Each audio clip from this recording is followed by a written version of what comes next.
Saat ini Anda akan mendengarkan program Healing for the Nation bersama Pendeta Dr. Yohanes R. Suprandono, Direktur Nasional Every Home Indonesia, Yayasan Lembaga Literatur Kristen Indonesia. Bersama-sama kita akan merenungkan firman Tuhan yang membawa kesembuhan dan pemulihan. Selamat mendengarkan.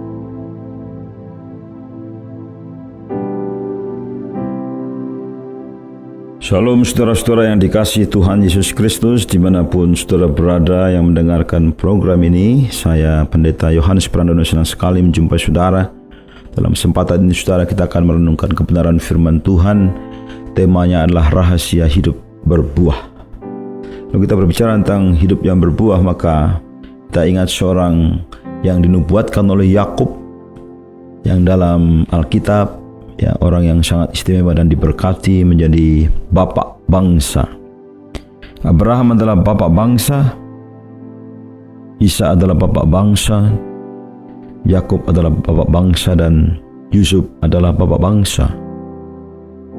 Keturunannya menjadi berkat bagi banyak orang. Saudara, kehidupan yang berbuah seperti yang dialami oleh Yusuf, saudara, kita bisa belajar supaya melalui pembelajaran ini, perenungan ini, kita bisa belajar sehingga kita sendiri bisa mengalami hidup kita berbuah, pekerjaan kita menghasilkan, pelayanan kita menghasilkan. Firman Tuhan mengatakan tentang kehidupan Yusuf dalam Kejadian pasal 41 ayat 51 sampai 52. Kita akan merenungkan bagaimana kehidupan menjadi contoh bagi kita yang hidup di zaman sekarang. Yusuf menamai anak pertamanya Manasye dan berkata, "Karena Allah telah membuat aku melupakan semua kesusahan dan keluarga ayahku." Anak kedua yang dinamainya Efraim dan berkata, "Karena Allah telah membuat aku berbuah di tanah kesusahanku." Saudara yang dikasihi oleh Tuhan, kita semua dipanggil untuk mendapatkan kehidupan yang berbuah. Kehidupan di mana kita menggenapi mimpi, visi yang Tuhan berikan. Fulfillment. Manusia dalam hidupnya menerima yang pertama itu power, kuasa. Dalam hidupnya manusia diberi otoritas untuk berkuasa. Itulah manusia yang diciptakan menurut gambar dan rupa Allah. Manusia juga diciptakan untuk berintimasi dengan Tuhan, bersekutu dengan Tuhan. Itulah manusia. Dan yang ketiga, manusia juga diciptakan supaya mengalami fulfillment. Apa saja dalam hidup ini harus kita mendapatkannya sebagai penggenapan dari ketetapan Tuhan dalam hidup kita, destiny kita, rancangan Tuhan yang spesifik bagi hidup kita masing-masing.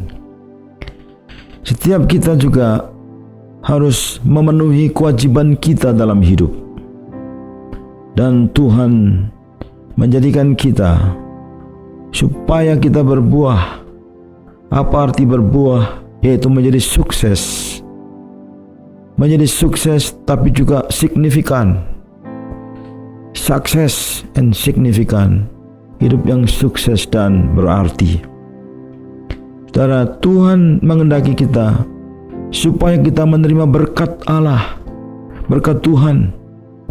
Allah mau memberkati kita agar supaya kita diberkati dan semakin diberkati dan semakin diberkati. Dan karena kita semakin diberkati, kita semakin menjadi berkat, dan menjadi berkat. Itulah hidup yang berbuah. Ada 3 prinsip untuk menjadi berbuah. Yang pertama, kita harus sadari bahwa Allah menginginkan kita berbuah. Dalam Mazmur 1 dan 2 itu adalah Mazmur mesianik.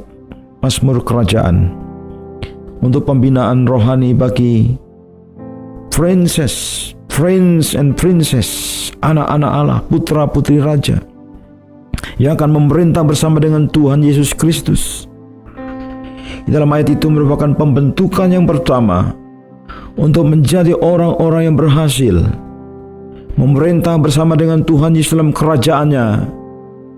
Maka kita mendapatkan bahwa rencana Allah bahwa mereka yang menjadi kekasih-kekasihnya itu akan berhasil.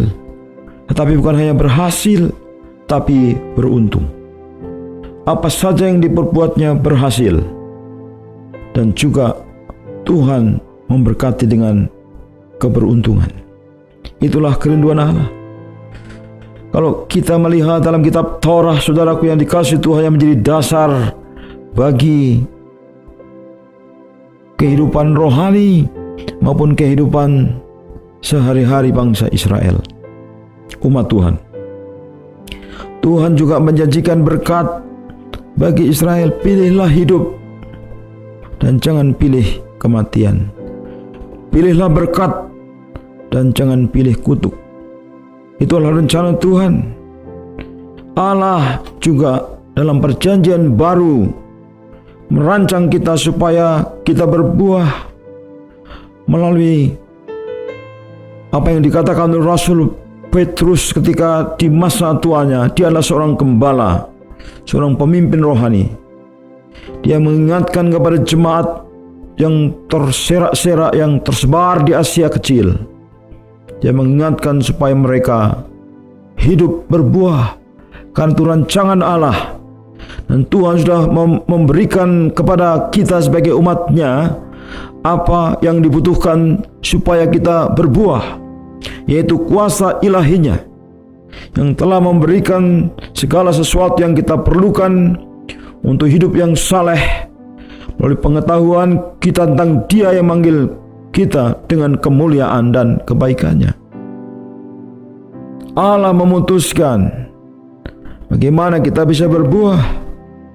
Dalam kitab Mazmur, dalam kitab Torah dikatakan ketika kita dekat dengan mata air. Saudara, diibaratkan saudara ketika kita mandi dengan shower, airnya sangat banyak. Artinya air itu sangat penting. Kehidupan, menggambarkan kehidupan yang daripada Tuhan. Allah adalah sumber dari segala berkat kita. Dekatlah mata air, dekatlah sumber dari segala berkat kita, yaitu Allah sendiri. Dan Dia telah memberikan ketetapan, memberikan hukum bagaimana kita bisa diberkati. Di dalam Ulangan pasal 28 ayat 1 dan 2, yaitu jika kita dengan sungguh-sungguh mendengarkan apa yang difirmankan oleh Tuhan, dengan setia kita melakukannya, maka berkat itu akan dinyatakan dalam hidup kita. Saudara-saudaraku yang dikasihi oleh Tuhan, ada banyak hal kalau kita melihat juga dalam teks yang lain yang bisa kita lakukan supaya hidup kita menjadi berbuah. Suatu hari saya menanam pohon alpukat. Pohon itu kami tanam dari sejak masih pendek dan kecil. Kemudian setelah beberapa tahun kemudian tumbuh menjadi besar dan sangat besar. Daunnya sangat banyak, pohonnya sangat kuat, tetapi belum berbuah. Saya minta hikmat Tuhan karena saya bukan ahli dalam pertanian. Apa yang harus saya lakukan? Jadi saya kerat pohon itu dengan kapak merah dan saya katakan pada pohon itu, kamu harus berbuah. Kemudian saya kerat, keluar getahnya, dan saudara, ajaib, tidak berapa lama kemudian pohon itu berbuah. Puji Tuhan. Setelah itu saya cari di Google tentang ilmu pertanian, apakah yang saya lakukan itu benar atau tidak. Ternyata apa yang saya lakukan itu benar, saudara. Jadi diberi efek kejut, ya, supaya pohon itu dipaksa berbuah. Saudara, kalau bersama dengan Tuhan, saudara, kita secara natural kita akan berbuah. Asalkan kita yang pertama bertekun dalam Kristus. Bapa pengusaha dari pokok anggur, Kristus adalah pokok anggur, kita adalah carang-carangnya, kita adalah ranting-rantingnya. Ketika kita melekat dalam Kristus, kita bertekun dalam pokok anggur, maka kita pasti berbuah banyak. Karena Tuhan berkata, bukan kamu yang memilih aku, tapi aku yang memilih kamu, supaya kamu pergi dan menghasilkan buah. Selalu menghasilkan buah. Be fruitful always. Bertekun dalam Kristus kalau kita mau menghasilkan buah. Karena kalau kita menghasilkan buah, kita harus belajar untuk memberkati orang lain dengan cara memberi. Kalau kita memberi, maka akan diberikan kepada kita dengan berkat yang lebih banyak, ukuran yang lebih besar. Artinya apa? Kemurahan hati akan menghasilkan kemurahan hati yang lebih besar. Dan saya mengalami, saudara, bagaimana Tuhan murah hati setiap waktu. Ketika saya semakin belajar untuk menjadi murah hati, memberkati orang lain dengan memberi, maka Tuhan mengalirkan berkat-berkat-Nya dalam hidup saya. Komitmen terhadap apa yang kita lakukan. Saudara, kalau kita mau berbuah, kita harus komitmen terhadap apa yang kita lakukan. Apa yang kita tabur, itu yang kita tuai. Kalau kita menabur dalam daging, kita akan menuai kebinasaan. Kalau kita menabur dalam roh, kita akan menuai hidup yang kekal. Dan juga, saudara, dalam Amsal diberi nasihat, kalau kita mau berbuah, kita harus menjadi orang yang rajin bekerja. Maka kita akan menjadi kaya. Bekerja keras akan menghasilkan kekayaan dalam hidup kita. Ada banyak hal yang bisa kita lakukan untuk menjadi berbuah. Amsal mengatakan bahwa orang yang unggul dalam pekerjaannya akan berdiri di hadapan raja. Menjadi unggul dalam apa yang kita lakukan, itu cara kita menjadi berbuah. Tetapi kembali kepada kehidupan yang telah diajarkan melalui kehidupan Yusuf, kita harus belajar melupakan, forget and forgive, melupakan dan memaafkan. Saudara yang dikasihi Tuhan, apakah kita mau sungguh-sungguh menaati Tuhan Allah kita, mengikuti semua perintah-Nya yang diberikan kepada kita pada hari ini? Kalau kita sungguh-sungguh mau menjadi pelaku firman, bukan hanya pendengar saja, maka firman Tuhan yang dikenapi dalam kehidupan Yusuf akan dikenapi dalam kehidupan saudara. Tuhan Allah akan mengangkat saudara tinggi ke atas semua bangsa di bumi. His branches over the wall. Yusuf, cabang-cabangnya mengatasi tembok. Dia menjadi berkat zamannya untuk seluruh Kanaan yang kelaparan, untuk seluruh Mesir, untuk seluruh dunia yang berada pada waktu itu. Namanya menjadi masyhur karena apa? Menjadi berkat. Dan bahkan dalam seluruh kehidupannya, kalau kita melihat, maka semua berkat Tuhan datang kepadanya. Berkat yang paling penting dalam hidup kita adalah juga penyertaan Tuhan dalam hidup kita ketika kita menaati Tuhan. Saudara, maukah saudara belajar melupakan masa lalu? Forget apa yang sudah terjadi di masa lalu. Kebahagiaan akan datang dalam hidup kita ketika kita sudah mulai belajar melupakan masa lalu. Melupakan berarti kita tidak memikirkan hal itu lagi dalam pikiran kita dan tidak membicarakannya lagi dengan mulut kita. Marilah kita mulai melupakan kesedihan-kesedihan, keburukan-keburukan, kemiskinan-kemiskinan pada masa lalu. dan juga asal-usul kita, latar belakang kita yang kurang beruntung mungkin. Kita harus belajar mulai melupakan. Mungkin itu menyakiti kita, tapi kita harus belajar melupakan. Kita harus belajar melupakan apa yang telah kita alami pada masa lalu. Mungkin kita pernah ditipu, kita pernah dikhianati. Kita harus belajar melupakan. Mungkin kita pernah dimanfaatkan. Kita harus belajar melupakan. Kita harus belajar melupakan siapa yang telah menyakiti kita dan bagaimana kita menderita di masa lalu. Yusuf melupakan. Dia kasih nama anaknya melupakan masa lalu, yaitu masa kesengsaraan dia. Yang kedua, bukan hanya forget about your past, melupakan masa lalu, tapi juga mengampuni mereka yang telah menyakiti kita. Kalau kita membaca kisahnya, saudara, sebenarnya kisah Yusuf itu mulai pasal 39 Kejadian sampai pasal 50. Dari dalam pasal 50 ada sesuatu yang sangat dramatis, bagaimana dia mengampuni saudara-saudaranya. 19 sampai 21 dikatakan, tapi Yusuf berkata kepada mereka, jangan takut. Apakah aku berada di tempat Allah?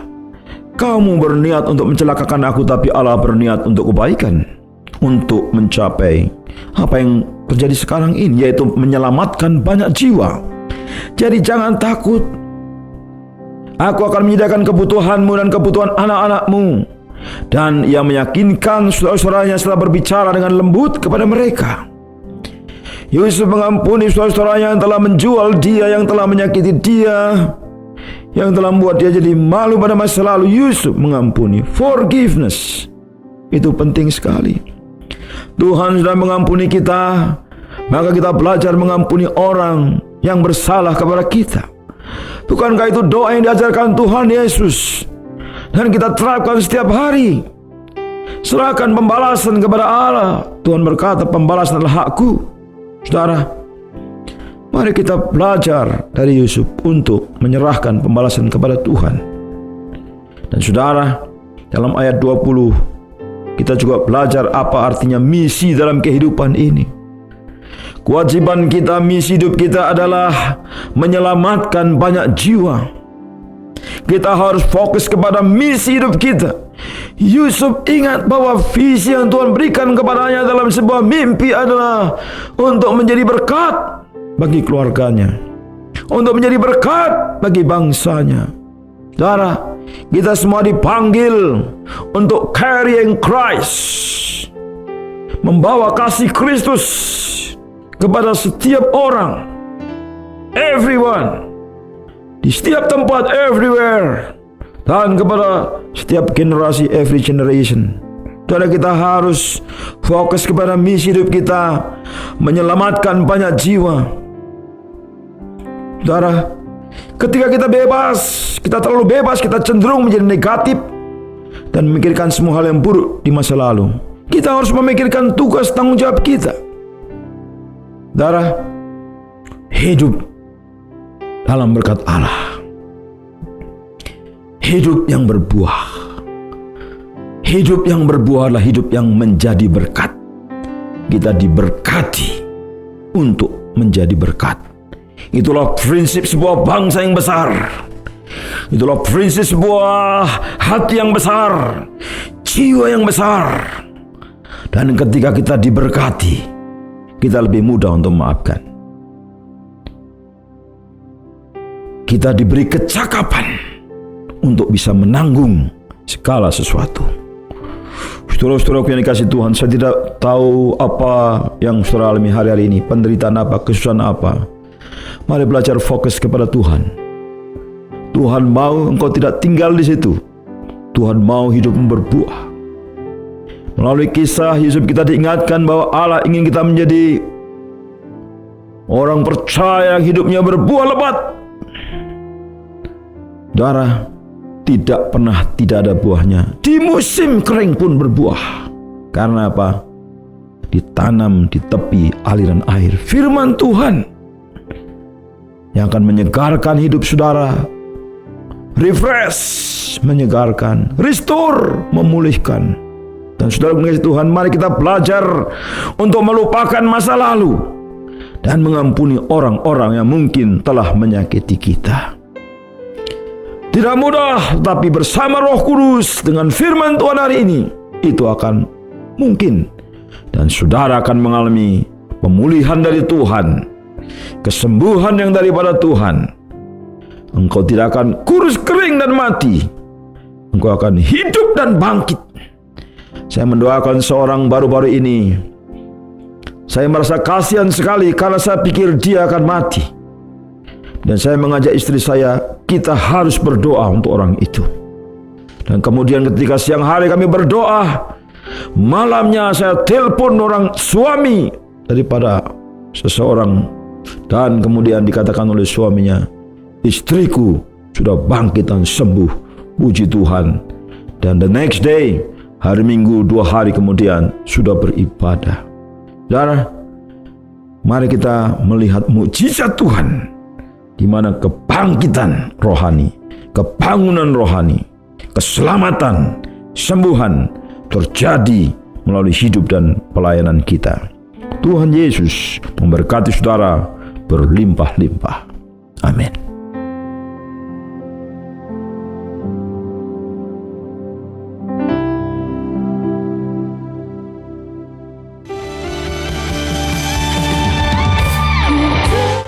Anda baru saja mendengarkan program Healing for the Nation bersama Pendeta Dr. Yohanes R. Suprandono. Jika Anda membutuhkan traktat, buklet, dan kursus Alkitab tertulis, dapatkan secara gratis dan cuma-cuma. Hubungi kami sekarang juga di 0877 8801 0003. Sekali lagi di 0877 8801 0003 atau di 022 8600 1244. Sekali lagi di 022 8600 1244. Untuk memberi persembahan dan dukungan dana, Anda dapat mengirimkannya melalui nomor rekening BRI di 013 70 1000 997567 atas nama Yayasan Lembaga Literatur Kristen Indonesia. Anda juga dapat mengunjungi website kami di www.everyhomeindonesia.com. Terima kasih atas perhatian dan dukungan Anda. Tuhan Yesus memberkati.